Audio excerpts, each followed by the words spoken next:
Thank you, Chris. Thank you, everybody.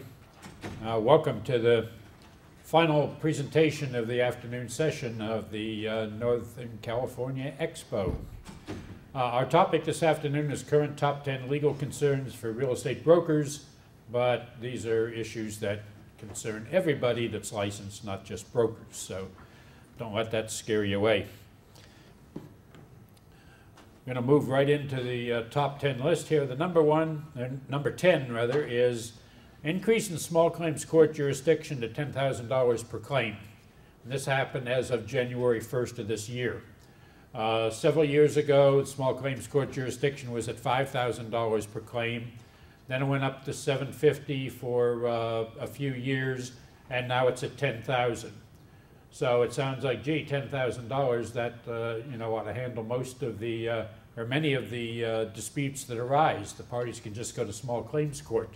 In the residential purchase agreement, there's a provision in there for alternative dispute resolution that says that the parties must mediate. And then if they've initialed it, it says that they must arbitrate after mediation if mediation is unsuccessful. But the bottom paragraph under that, the next one down, says that the parties can go to small claims court in lieu of mediating or arbitrating. And the idea is that if it's an issue that's within a jurisdiction of small claims court, you can go to small claims court, and for a total of about $50, at least in Sacramento County, it may vary by county, but at least in Sacramento County, for a total of about $50, you can file the claim and have the sheriff serve it on the other party. And then normally you'll have a court date about 45 days later and you'll get resolved. Where if you go into regular Superior Court, it's about a $400 filing fee, and you're probably going to be a year and a half before you get any resolution to it. So if it's within jurisdiction, small claims court's the way to go. Also, small claims court, you're not allowed to have attorneys. Because we don't want to go to small claims court. But you can't have attorneys in small claims court, so that also reduces the cost of going through that process. So what happens very often, and what I've recommended to clients over the years, is if you have a dispute that's at, if you have a dispute that's at $12,000, you might really think about just giving up on the other two and go to small claims court for the $10,000, because you can resolve it quickly for about $50. Whereas if you want to go for the entire $12,000, you're going to have to go through the regular court system with all the additional costs. If you end up having to hire an attorney to represent you at Superior Court, you're probably going to use up more than the $2,000 that you agreed to waive when you went to small claims court anyway. So the amount of jurisdictional limit is based upon the amount that you claim in the court, not the base amount of the money that's owed. So you might have a $12,000 dispute, but if you waive the extra $2,000, you can go to small claims court for $10,000. So it sounds pretty good, and probably sounds like you're probably thinking of a lot of times where you could have used that to go to small claims court, but it's not without its limitations. So let's look at a couple of those limitations on it. The first is that only natural persons can use the $10,000 limit.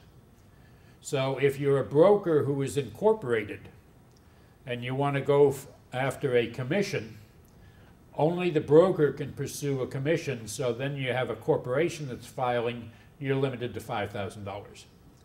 $10,000 is only if the person who is filing is a natural person. The other limitation is that you can only go to small claims court twice in any calendar year in the state of California with the $10,000 limit. Otherwise, the limit drops to $2,500. The idea is to stop abuses by professional collection agencies not being able to go in and get $10,000 per claim. So if you're a frequent flyer in the small claims court system, you can have lower limits. But for those people that have a dispute arise occasionally, having a $10,000 limit now, I think, is a great benefit. It gives you a fast, economical way to pursue the claim. You can get in and get out. So I think that's a real benefit, but it doesn't cover everything that we might want to see it cover. Okay, the next top 10, number 9, the DRE reorganization, what now? You may have heard back originally that Governor Brown suggested doing away with the Department of Real Estate.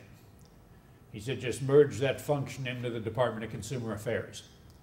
And of course there was a lot of issues on that. One is reorganization of government, trying to get rid of some agencies, and in fact they are getting rid of, it looks like they are getting rid of what used to be the parent agent for DRE, the Department of Housing and Transportation, appears to be going away, so the parent organization for DRE is going to be disappearing. The problem with eliminating Department of Real Estate altogether, I think it probably ought to view it as a problem from your point of view. The Department of Real Estate is funded by the fees that we pay for our licenses. And so every time you pay for a license, that money goes into the DRE budget and goes into their account. At the present time, DRE has about $40 million in that account, which we've paid in by the fees that we have paid. And of course that account built up because over the past 6 or 7 years, the number of licensees went way up. So there was a big push of money into that account. So they had about 40 million in there. Well, there's a little quirk in California law for administrative purposes that says that if an agency goes away and there is no successor agency, that any funds in that agency's account go into the general fund. So by eliminating DRE, $40 million goes into the general fund. So that was the original proposal. I'm happy to report that it appears the way it's standing now is that Department of Real Estate functions are going to go under the Department of Consumer Affairs, but they're going to go in total as an agency. Department of Real Estate will move over and come under the Department of Consumer Affairs, but they will do it just exactly the way they are, and they'll keep their $40 million. They'll keep all their same attorneys, all their enforcement people. The only thing will be that the agency that they report to, the higher up agency, will be under the Department of Consumer Affairs rather than under the Department of Housing and Transportation. So that's a good thing for us. The proposal, as I understand it, either is in the process or has already gone to the legislature from the Governor Brown's office. Once that goes to the legislature, they have 60 days that either the legislature can play with it, tweak it, revise it, do whatever they want to, or if they do nothing within 60 days, it is deemed approved and becomes effective. So probably sometime this summer we're going to know exactly what's going to happen. DRE moving over as an entity the way it is now means that once that becomes final and that's the resolution, then a new commissioner will be appointed. We will continue having a DRE commissioner, although I guess they're going to be the BRE commissioner, because my understanding is under the new department it's going to be the Bureau of Real Estate rather than Department of Real Estate. So everything will probably become BRE when this becomes final. But the issue is right now, even though we've gone through this administrative process, now it goes to the legislature, and once it goes to the legislature, what goes in at the top does not necessarily look like what comes out at the bottom. So we just don't know what's going to happen at this point, and we're not going to know for a couple months yet. But probably sometime this summer we're going to have a resolution on that.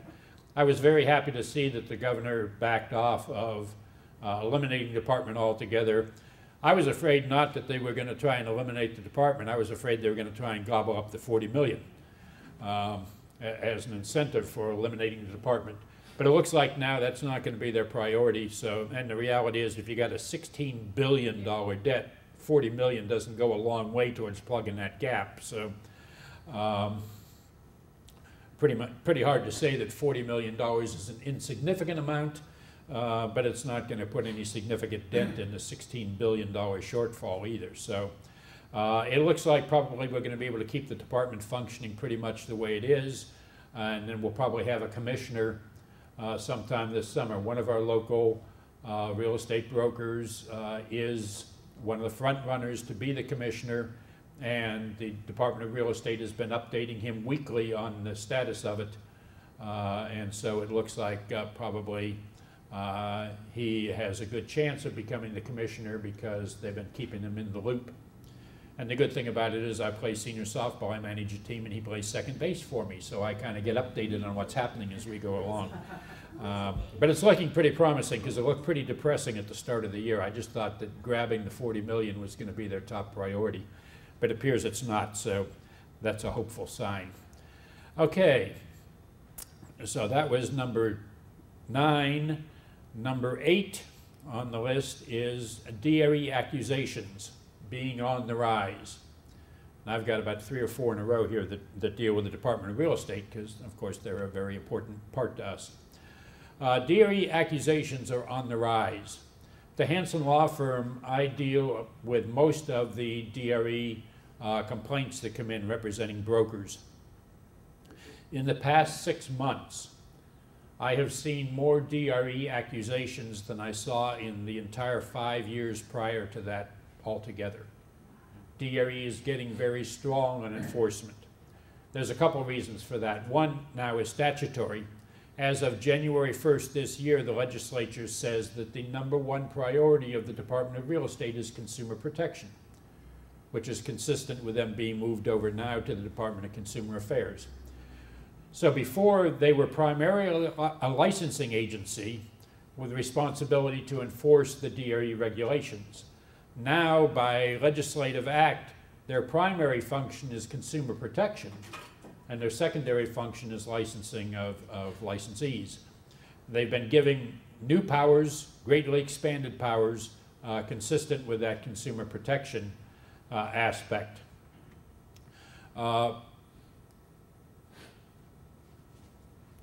Part of the increase on that, if you look at the DRE accusation, let me talk about DRE accusations for a minute, since I started talking about them.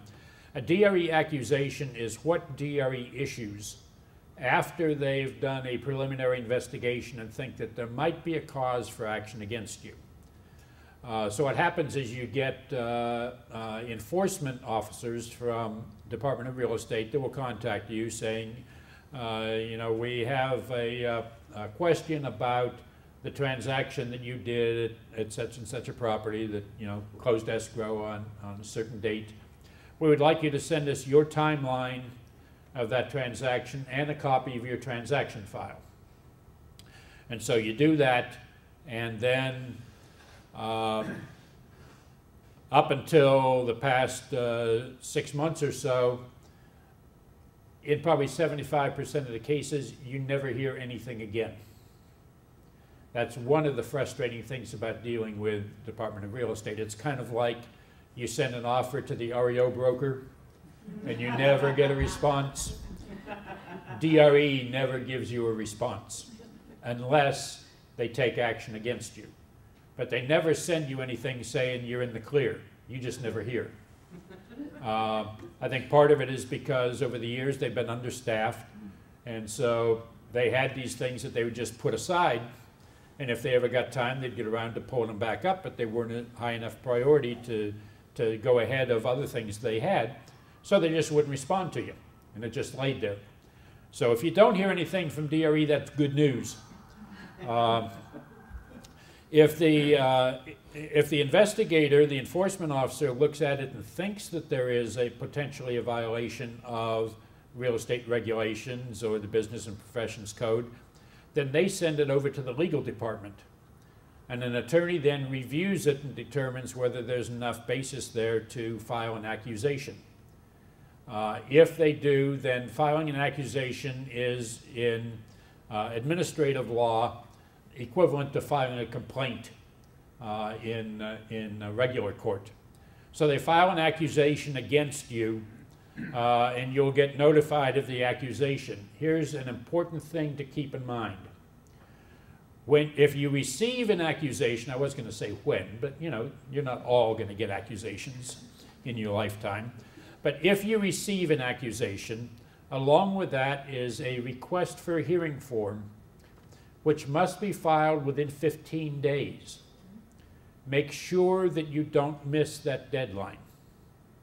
Because if you miss the deadline, they will enter a default and then issue whatever punishment they think is appropriate against you, and many times that's a revocation of your license.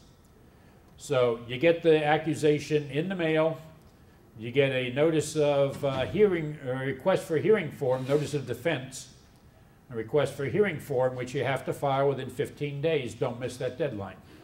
Because on the 16th day, they'll file a default and enter a judgment against you. Then you have to go through a whole motion for reconsideration, everything, which just makes it a lot more convoluted. So be sure you get that in on time. Now, once you get that in, that doesn't mean you're going to a hearing. If you file a notice for hearing and you do nothing else, then you're probably going to get a hearing scheduled about 6 to 9 months down the road. Then you'll have a hearing before an administrative law judge, and then they'll make a recommendation about what to do with you, and then the commissioner will make a determination about whether they accept that or whether they're going to substitute their own judgment for it. But the thing to keep in mind is that you do not want to go to a hearing. You file your notice, your request for a hearing, your notice of defense, so that the clock stops on the 15 days. Now you've got 6 to 9 months. At that time, then you have your attorneys start working for you on trying to resolve the matter. Because the attorneys at DRE are happy to resolve these matters in almost all cases. You can work out some kind of a settlement for them. They don't want to go to a hearing any more than you want to go to a hearing. Number one, you don't know what the outcome is going to be. Number two, it's very time consuming. It's expensive for the department. And so they're perfectly happy to try and work out a resolution with you. But you need to jump on it right away and start working on trying to do that resolution. From a presentation that they made at the CAR meetings a couple weeks ago, the acting commissioner, he's not the acting commissioner, he's senior counsel for Department of Real Estate, Wayne Bell, was there talking to the attorneys, and he told us that the Department of Real Estate now has active this was 2 weeks ago, 3 weeks ago maybe, 4,200 and some cases. In the state of California, the department has 16 attorneys in their enforcement division.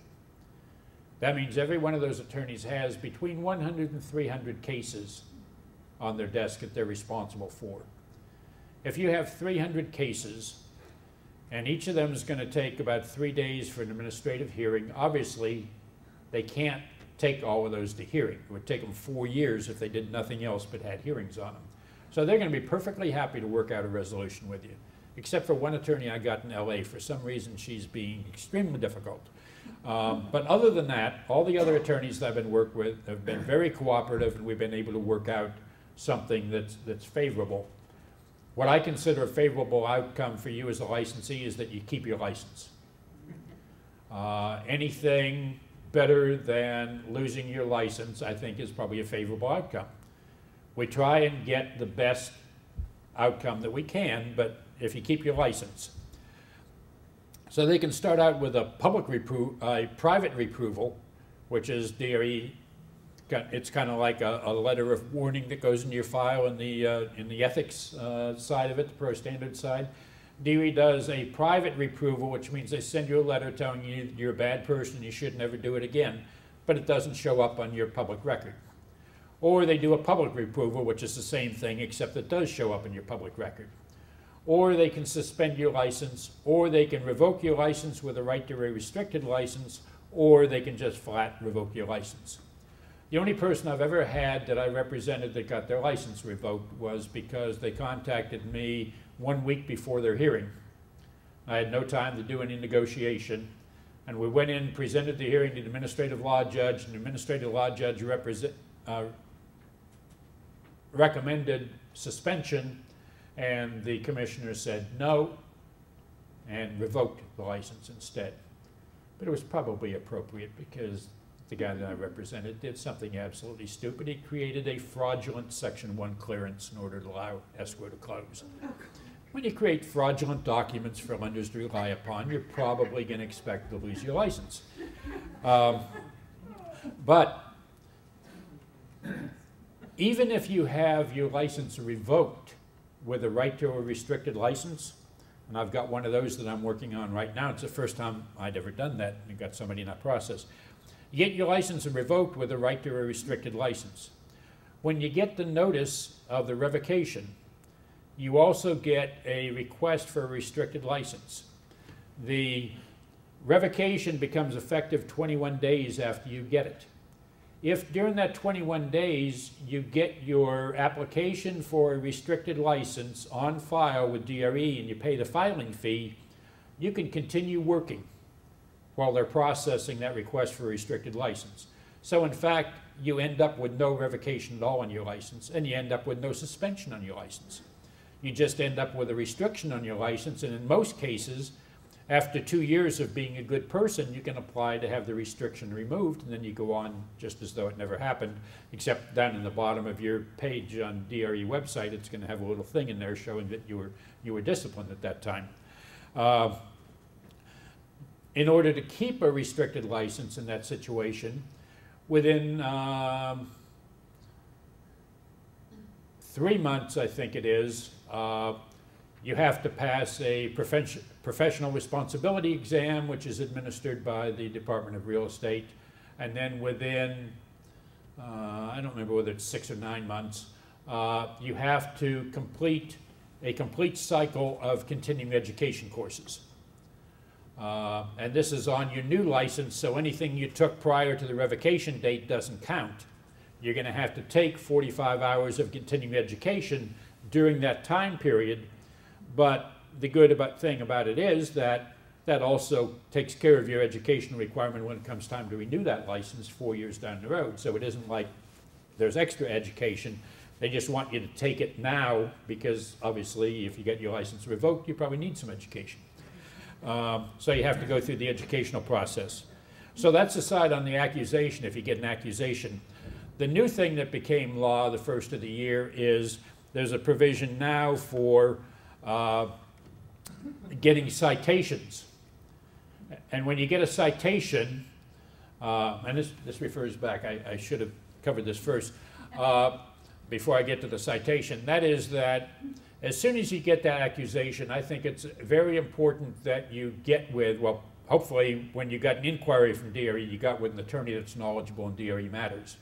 But certainly if you get an accusation, you want to get an attorney involved in the process right away. Because there's certain discovery rights and you have to comply with discovery things, and there's things like that which you probably need an attorney for. And also, from my experience, an attorney is going to be able to negotiate for you more successfully than if you try to do it on your own. I think part of it's because the people at DRE are attorneys and they probably feel like it's going to use up a lot more of their time if they negotiate directly with the licensee rather than negotiating with an attorney who has no emotional attachment to the outcome. So I would encourage you to get an attorney involved in the process as soon as you get into the accusation phase. But the other thing that comes up now that's new is DRE has the ability to issue citations. They can issue a citation if they decide you did something wrong, but it's not serious enough that they think that it needs to go to a hearing where you're looking at suspension or revocation. They can issue a citation with a monetary fine of up to $2,500. Before this, DRE never had the ability to issue monetary fines. All they could do was issue for a hearing. Once you went into the negotiation process, then you had the ability to negotiate a monetary fine, but DRE had no ability to impose one except upon the request of the licensee. Now, Department of Real Estate, under this new law, can issue a citation for up to $2,500. I haven't seen any of those issued yet to anybody, and it may be that they just haven't geared up that process yet because it just became effective the first of the year. My general recommendation to you, if you get a citation, is you probably want to pay it. And the reason is that the maximum citation they can issue is $2,500. If you hire my firm to represent you in dealing with a hearing, if you request one in lieu of paying the citation, our minimum retainer is going to be $2,500. So you might as well pay the citation to be done with it rather than pay us. Now, I can say that because my boss isn't in the room. But that's the reality. You can pay the fine, and the advantage is that under the legislation that passed last year, if you pay the citation, nothing goes on your public record. So if somebody goes to your website and looks it up, there's no record that you've been disciplined. If you get, of course, if you keep doing the same thing over and over again, they're not going to keep citing you. You're going to end up with an accusation. But if you get a citation one time, you might really want to look at, once you get over the emotional of, I didn't do anything wrong, they're picking on me, you know, how can they do this to me? Why should I pay a fine when I did nothing wrong? Once you get over that emotional attachment, like your sellers have with their property when they get the low offer, and you get them down to a business decision, the best business decision in most cases is probably going to be pay the citation, have it done, get it behind you, you have nothing on your record, and just move on. Yes? Doesn't that go against the grain of the Department of Consumer Affairs to not report that citation to the public? Well, it's in the law. Okay. So if the Department of Consumer Affairs wants to report that, they're going to have to go in and get the law changed in the legislature, because right now it says that that's one of the advantages to using the citation system, is that it's not a matter against your public record. It's like a ticket. Kind of like a ticket, yeah. Yeah. Yeah. Or a speeding ticket.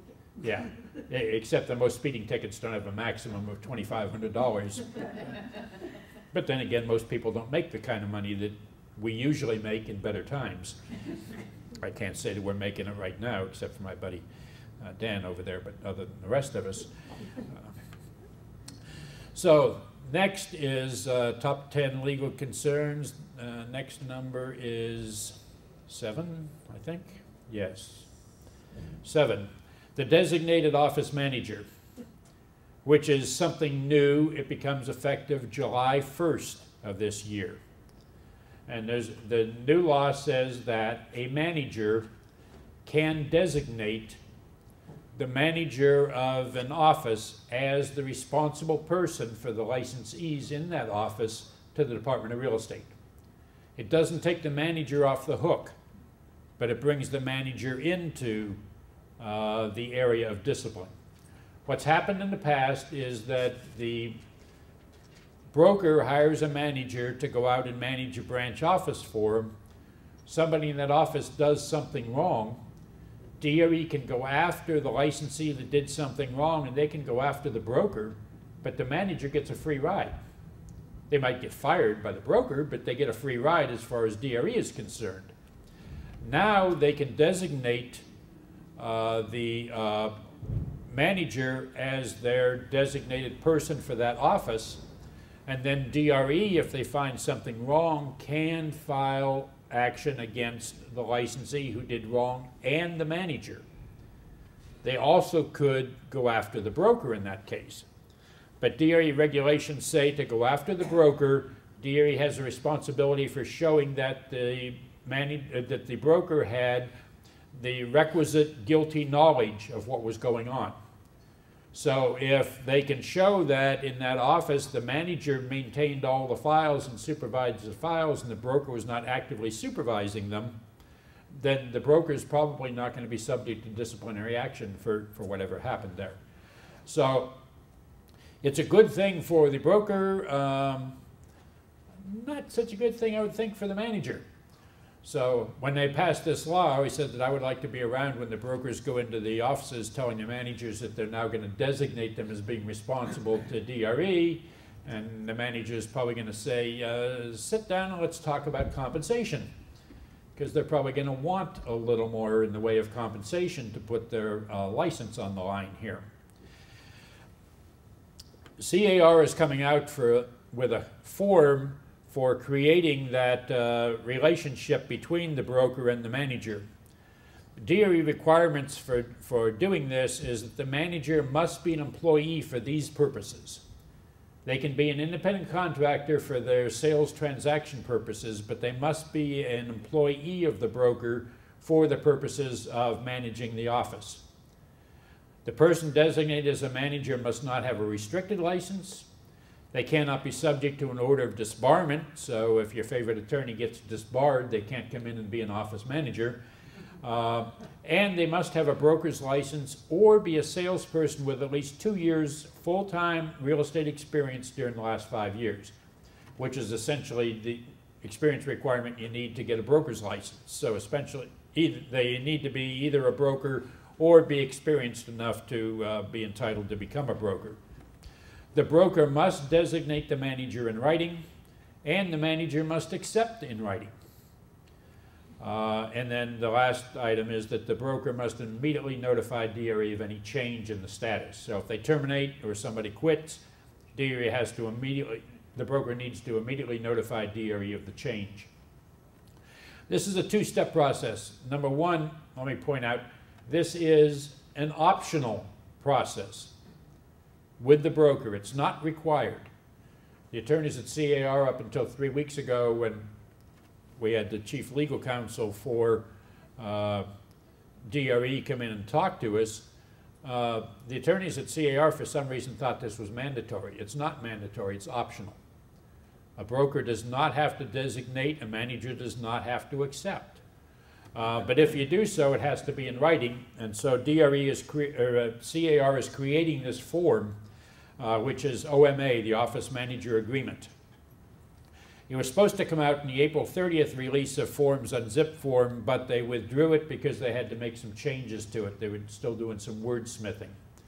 It is supposed to be out in the next week or the week after. So either the last week of May, first week of June, that form is supposed to be available. And then negotiations will have to go on. That form creates the written contract between the broker and the manager. That form does not go to the Department of Real Estate. Department of Real Estate has their own form, which must be filled out and submitted to the department in order to designate or to make changes. DRE has been creating that form, but they are not releasing it until June 30th.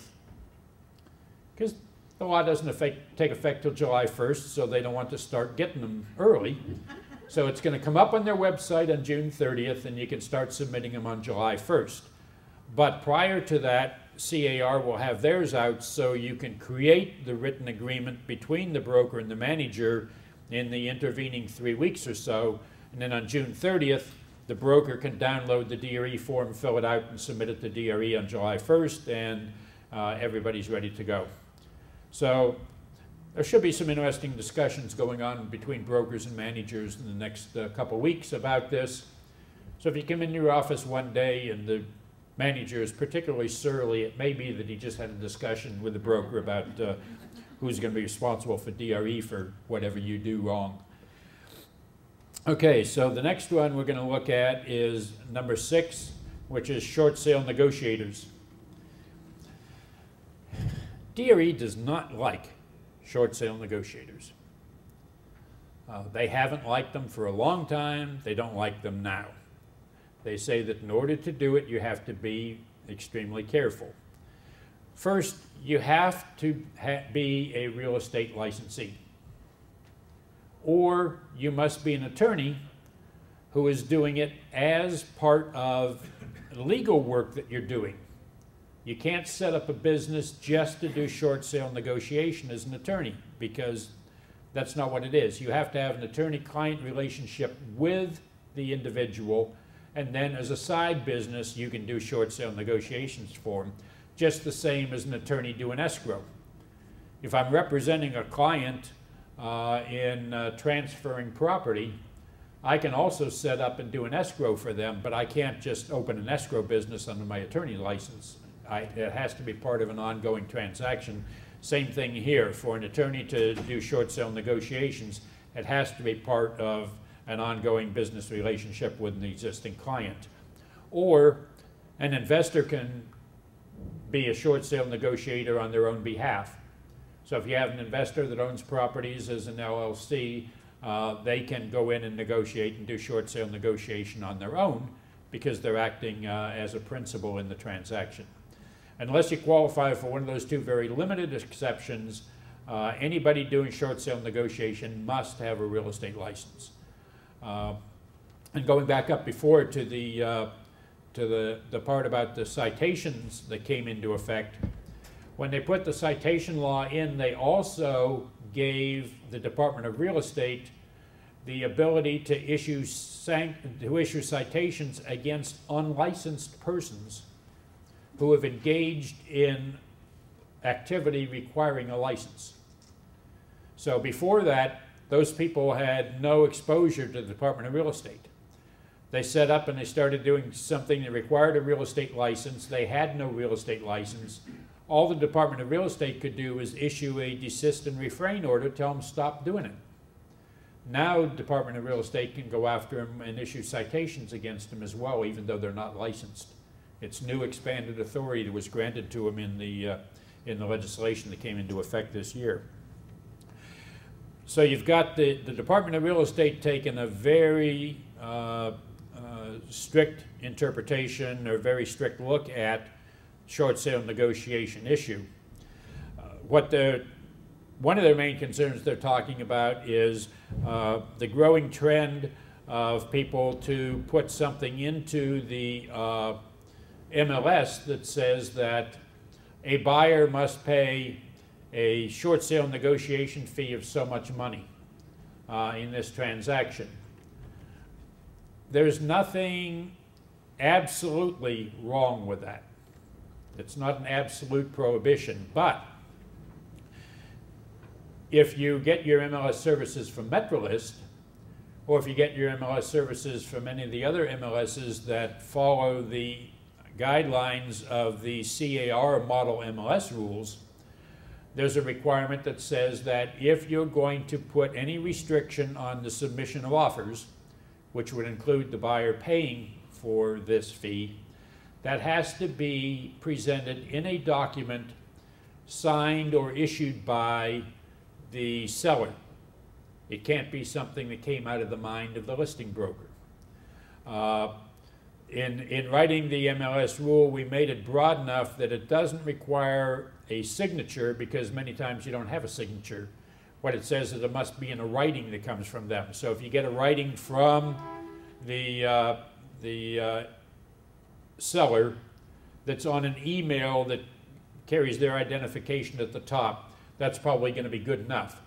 But then you have to attach that in the attached documents on Metrolist, so that you can go into the listing. When you see attached documents at the top, anytime you see attached documents, you always ought to download those and see what's in them, because there may be restrictions there to submitting your offer. Before you show the property, you probably want to know if there's something there you can't live with.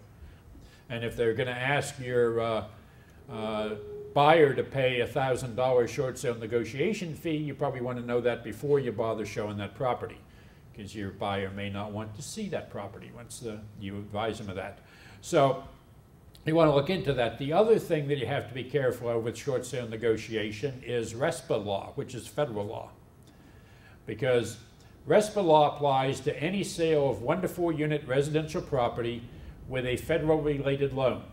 And a federally related loan is essentially any loan that goes to a commercial lender, because they're almost all going to be sold to Fannie, Freddie, to Ginnie. There'll be an FHA loan, a VA loan. They'll be with a federally chartered bank, or they'll be with a federally chartered credit union. And so if you're with any of those, it's a federally related loan, RESPA applies. Under the RESPA law, they say that if you are going to charge a fee, the fee must be for services other than what are normally included within the commission that you're charging. So if you charge a commission and then want to charge some flat dollar amount short sale negotiation fee, you're probably going to have a problem with RESPA. Because what RESPA says is before you can charge an additional fee,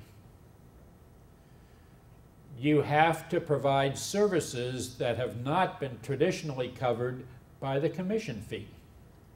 And the reality is, up until a couple of years ago, most people in the business negotiated short sales as part of what they did as the listing agent.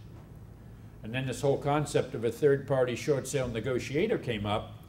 But RESPA says that if the service they're providing is no more than what you used to provide within the commission itself, then you cannot charge an additional fee for it.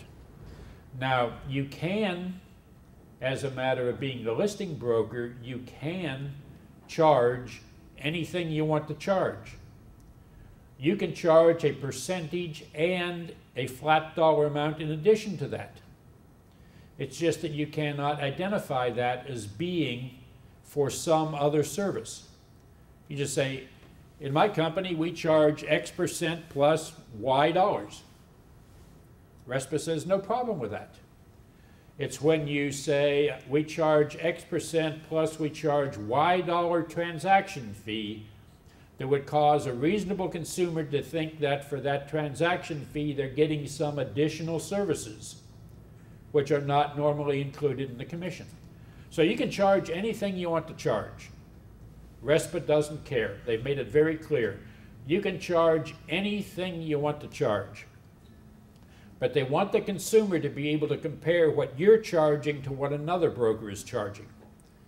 But if you say, I'm charging you this amount for this other special fee, they may think that that's some special service they're getting, and so then they only compare the other fee to what the other broker is charging when they're evaluating which one cost more.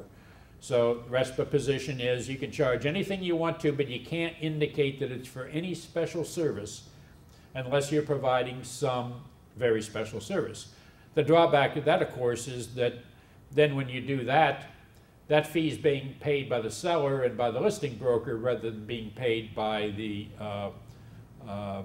buyer, which is what they're trying to do, because if you charge a percentage amount plus a dollar amount and that amount is more than the total that the short sale lender is going to allow you to charge, they're going to wipe out that additional fee. And so the ability to be able to charge those fees in a RESPA transaction is probably not very good, probably not a very good idea, and probably not very likely to get past the scrutiny of the short sale lender. So enough said on that, I guess.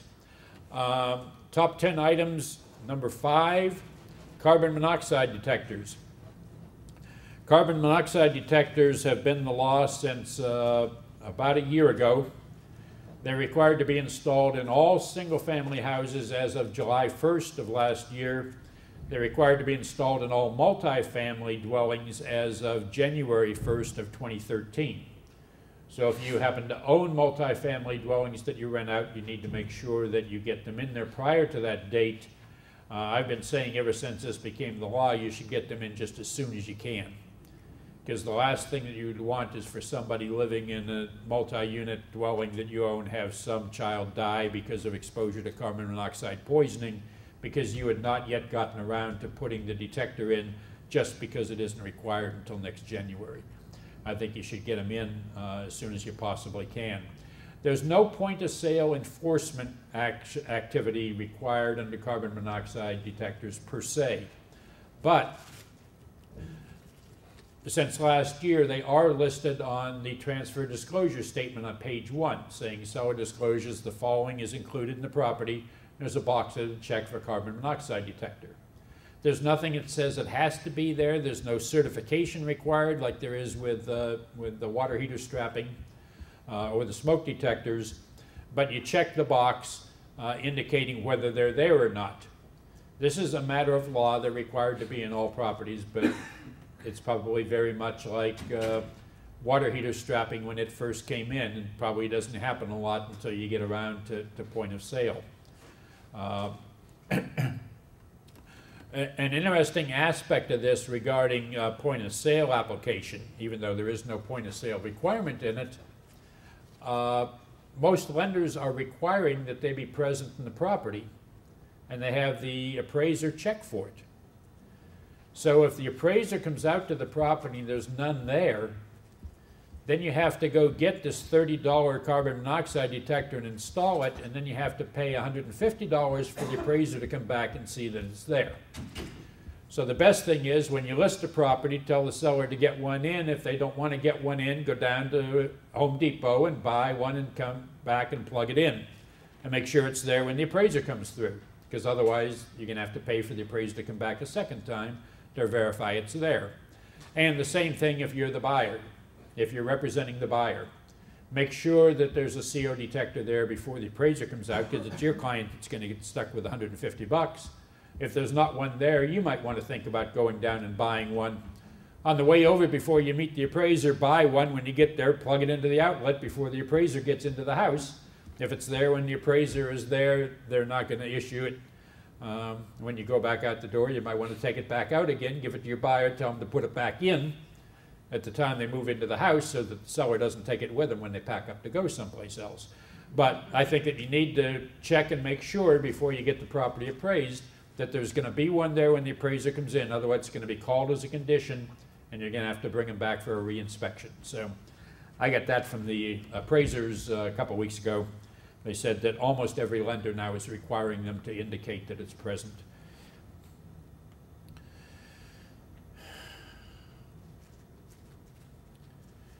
Okay, then the next one is number 4, water conserving plumbing fixtures.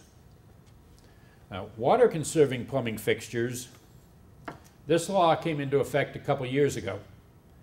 And, you know, the California Association of Realtors has always aggressively advocated for no point of sale enforcement. Don't have anything in there that has to be done at point of sale. Don't say you have to do anything and it has to be done at the time the property sells. CAR's position has always been, if it's something that's worth having done, then it ought to be done to all properties, not just at point of sale. So the legislature's got onto that, so rather than fighting this on point of sale now, they just write things saying, okay, yeah, everybody has to have it done in 5 years. And now it kind of gets around the point of sale, but we all know that this essentially ends up being some kind of point of sale activity, because that's the time that a lot of people do it.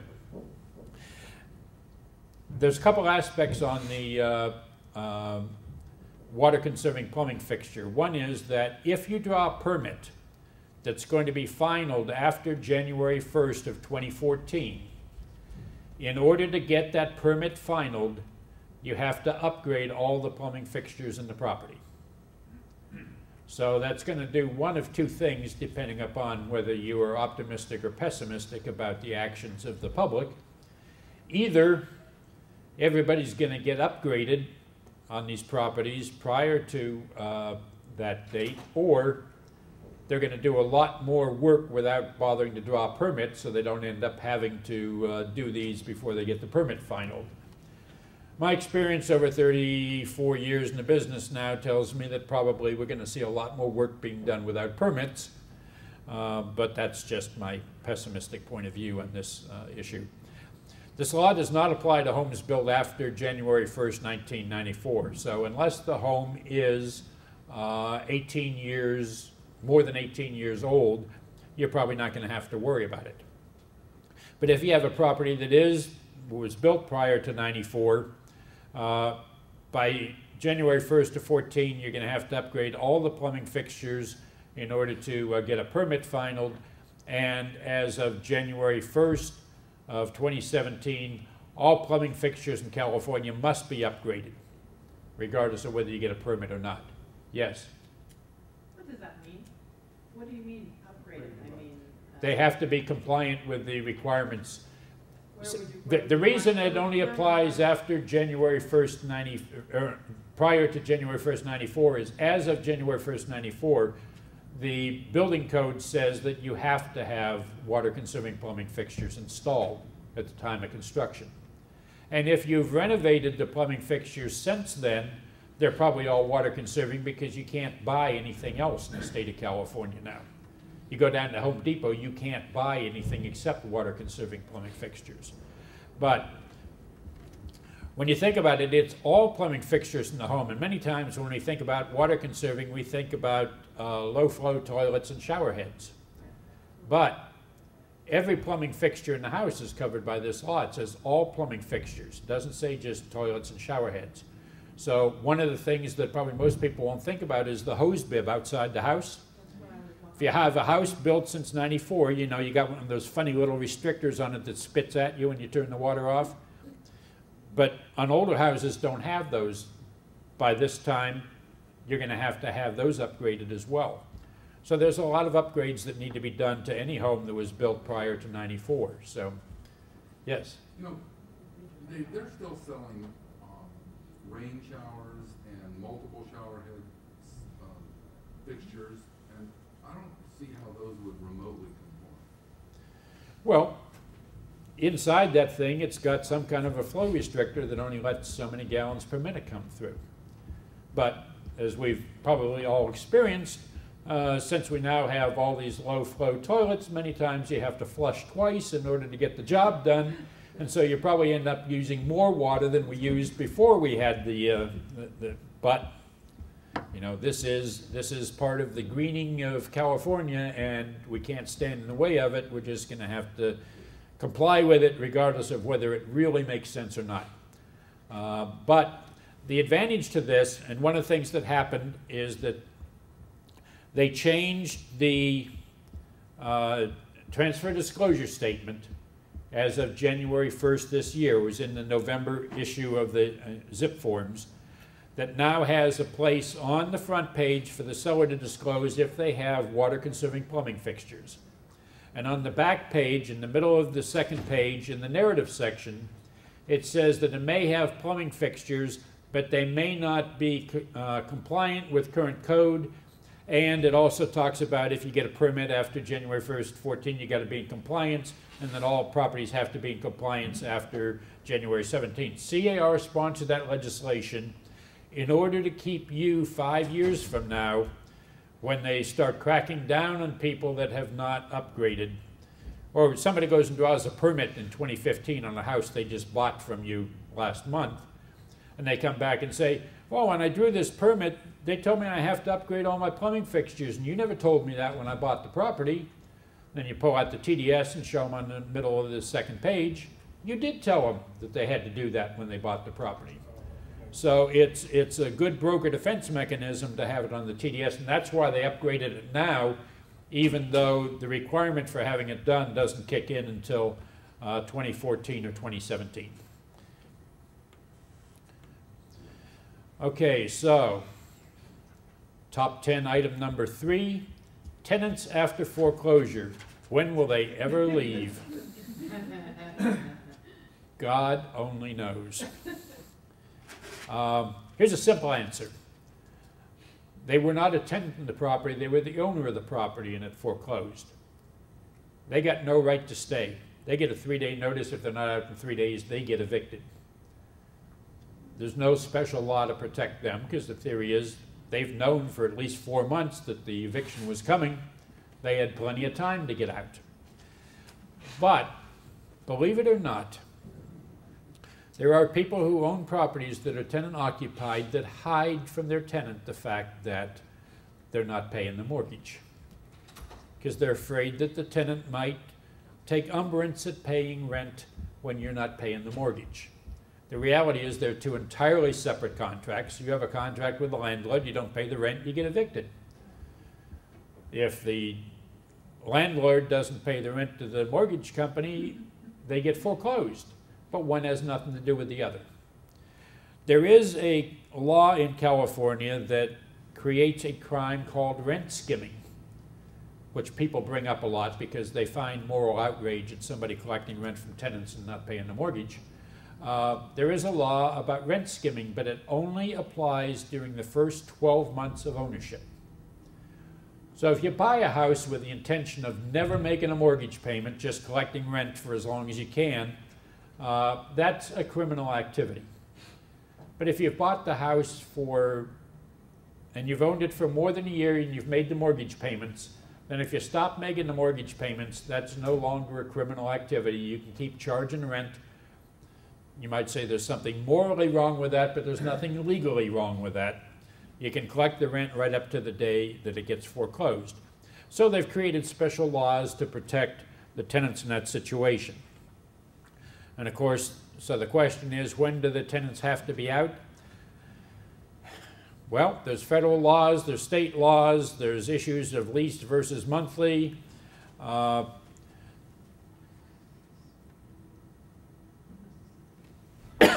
Excuse me. Both of the first two, Public Law 111-22 and California Code of Civil Procedure 1161B, both of those sunset January 31st of this year, or December 31st of this year, unless that's modified. So let's go back and start at the very beginning. It used to be in California that if you had a month-to-month tenant, you had to give them 30-day notice. Then several years ago, they changed that law and they said, well, if the tenant's been in there for a year or more, you have to give them 60-day notice. If they've been in less than a year, you give them 30-day notice. Then the feds passed this law that says that if the tenant is in the property on a month-to-month and the property is foreclosed, you have to give the tenant 90-day notice. And that's because the assumption is that the landlord may not have gave them any indication they were in foreclosure, and all of a sudden the sale happens. They had no idea they need to be prepared, so the federal said that you have to give them 90-day notice. As of December 31st, the 90-day notice requirement goes away unless it gets extended. And then it goes back to the basic California law. Okay, lease versus month-to-month. What is a bona fide lease? Well, it depends on whether you're dealing with federal law or state law.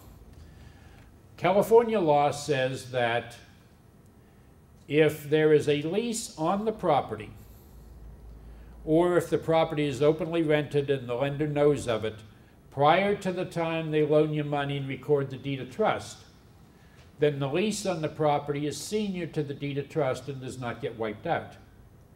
So the lender forecloses on a tenant that's been in the property for 8 years and they refinanced the property 2 years ago. The lender forecloses, but they own the tenant and the lease. The tenant gets to stay till the lease is over. So that's the definition of bona fide lease in California. Bona fide lease under federal law says if the lease was recorded, if the lease was entered into prior to the notice of default being recorded, that's a bona fide lease, and the tenants get to stay for the period of the lease, as long as the individual on the lease is a bona fide tenant, which means that, number one, they must be paying market rate rent. Number two, they cannot be related to the owner of the property. You cannot lease your house to your mother just before the notice of default is in place and expect to stay there at the rent of $1 per year for the next 10 years. That's not going to happen. That's going to get wiped out because it doesn't meet the market rate requirement and it doesn't meet the unrelated party requirement. David, these are all residential because on the commercial leases, question, on the commercial leases, a lease entered into prior to the foreclosure, going to be or not going to be one? Almost all of these laws are specific to residential property. So commercial property, the basic law is going to apply, which is if the lease was in place prior to the loan going onto the property, the lease will supersede. If the lease went on after the loan, then when the loan goes through the foreclosure process, the lease is going to get wiped out. Right, so no change there. No change there. Almost all of these changes are designed for owner-occupied properties or tenant-occupied residential properties.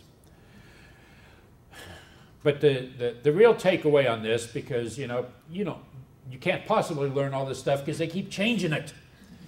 Every time I think I know it all, a new law comes out and it's different from what it was the day before. But the last line there, never, never, never give your buyer or seller advice as to when the tenant can be out, other than to give them the name of a knowledgeable real estate attorney who tells them directly, not you and you tell them, tells them directly what their rights are, what the tenant's rights are in the property. Because then if the attorney's wrong, not your problem. If you talk to the attorney and the attorney tells you and you tell your client and you're wrong, then it's you that was wrong. So have them go directly to their attorney and talk to them about what the rights are.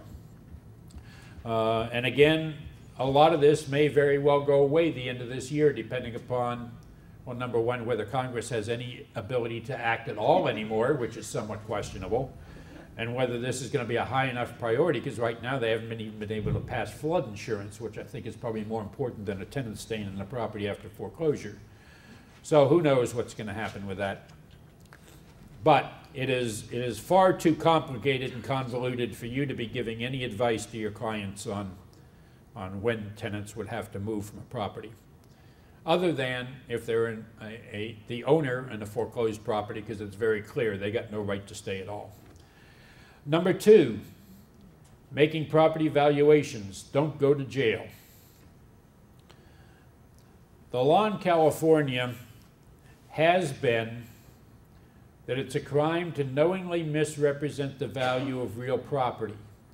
But it used to say if you misrepresent the value for the purpose of financial or business advantage. There's no requirement anymore for financial or business advantage. If you knowingly misrepresent the value of real property, you have committed a crime in the state of California. So, you know, we have the concept of people, what we call buying a listing. You know, that they're interviewing 4 brokers to determine who they're going to list the property with. So you run your market analysis and it comes up at 120, but you know everybody's going to come up at 120, so you go out there and tell them you can get them 135. So the uninformed seller naturally is going to list with you because you tell them you can get more for their property than everybody else told them. That's misrepresenting the value of the property. If you're doing that intentionally, that's criminal activity now in the state of California. So you need to be careful. And this applies to broker price opinions as well. It says evaluation of the property. So if you get contacted by a lender and the lender says, you know, can you give me a BPO on the property?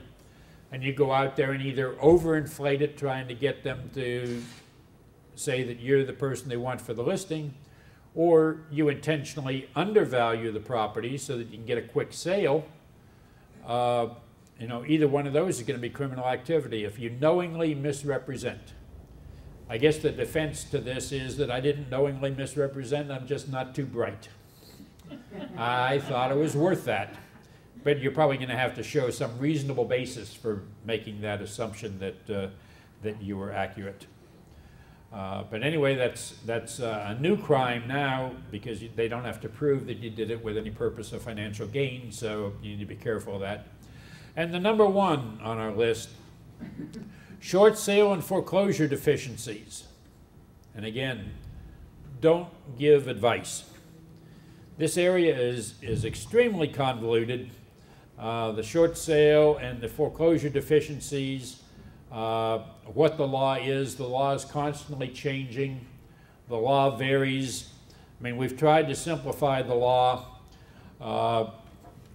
by what's happened in the past 2 years on short sale.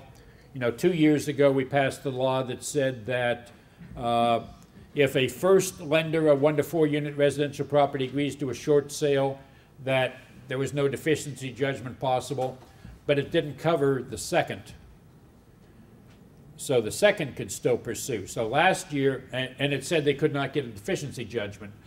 Last year they went back in and they revised it, and it became as an urgent measure effective July 15th of last year, says that any lien holder on the property that agrees to accept a certain amount of money through the short sale, and if the short sale closes by the transfer of a property to another unrelated party, and the lien holder received the amount of money they agreed to accept, That's all they can get. And they cannot make any attempt to collect any additional money. And the reason they added that additional language is what happened the year before. They said they couldn't pursue a deficiency judgment, so the lenders, after they did the short sale, would just turn the unpaid balance over to a collection agency, let them go after it. They said, we're not pursuing a deficiency judgment, we're just letting the collection agency try and get whatever they can. So the language in the law that was passed last year said they cannot make any effort to collect. They cannot demand or collect any of the unpaid balance. So on short sales, it's pretty clear now, pretty well cleaned up in California what happens. Foreclosure is much more murky, because if the first forecloses, the second becomes a sold-out junior. The second then can probably sue for deficiency judgment, but if it's 1 to 4 unit residential property and it was owner-occupied at the time of purchase and the money on the second was used to purchase the property, then they can't pursue a deficiency judgment anyway. But if it's an equity second or if it's a refinance, a sold-out junior after a foreclosure sale can pursue a deficiency judgment. So that is still there. CAR has tried to sponsor legislation the past couple years. They're looking at reintroducing legislation this year, which I think probably has a greater chance of passing. The last 2 times it passed, but then got vetoed. Passing legislation saying that if the property was refinanced, if the property was a purchase money loan, and you refinanced the property, the purchase money characteristic of that loan continues forward into the new refinance loan. So you still have the protection. So you buy the property, you get a 9% loan, and then later on the interest rate's 5%. Under existing law, if you refinance the property, you've now given up the purchase money protection that you had on your first loan. So CAR sponsors this legislation saying they shouldn't be able to do that. When they roll the money over, it maintains the same characteristic. They got it through the legislature twice and the governor vetoed it twice. So now they're trying to bring it back this year, and they've got some new allies, and they're working with it because one of the things that they put in the law, they said that to satisfy the banks, it only applies to refinances that occurred after the law passed. So it looks like probably January 1st of next year. So any refinance that happens this year is still going to lose the purchase money protection. But a refinance after January 1st of next year, if this law passes, would carry that purchase money protection forward, and it would carry forward on the amount of the original loan, even if you refinance and pull additional money out. Now, probably most people can't pull money out these days because they don't have any equity in the property. But assuming that we get back to a market someday where the property there's equity in the property, so I have an existing loan in the property, which is a purchase money loan, and it's $200,000. Your house is worth $400,000. So you refinance for $300,000. As the law was originally drafted, and of course it's in the legislature, so who knows what it's going to look like at the end. You go back to that chart I showed you before about what happens when it goes to the legislature. But if it passed as originally drafted, the $200,000 that was purchase money would maintain that same protection even though refinanced. But if you pulled out $100,000 cash, you'd be at risk for that $100,000 after they became a sold-out junior. And that's probably appropriate. I mean, if you take money out, you ought to have to pay the price for it. You shouldn't receive the same protection as somebody did. I mean, I've always had a problem with the laws that say, well, you should be taxed on the forgiven debt, which is an entirely different subject. You should be taxed on the forgiven debt of a purchase money loan. Well, why? You never got a penny of that. You know, you went and borrowed the money, which you were obligated to pay back, and all of the money went to the seller. So if now you lose the property in foreclosure, why would you have taxable income? That never made sense to me, but that's what the law is, except we have an exception now which expires at the end of this year, unless Congress acts once again. So drop your card in here if you want to, and with that, thank you very much for being here. Thank you for attending the expo.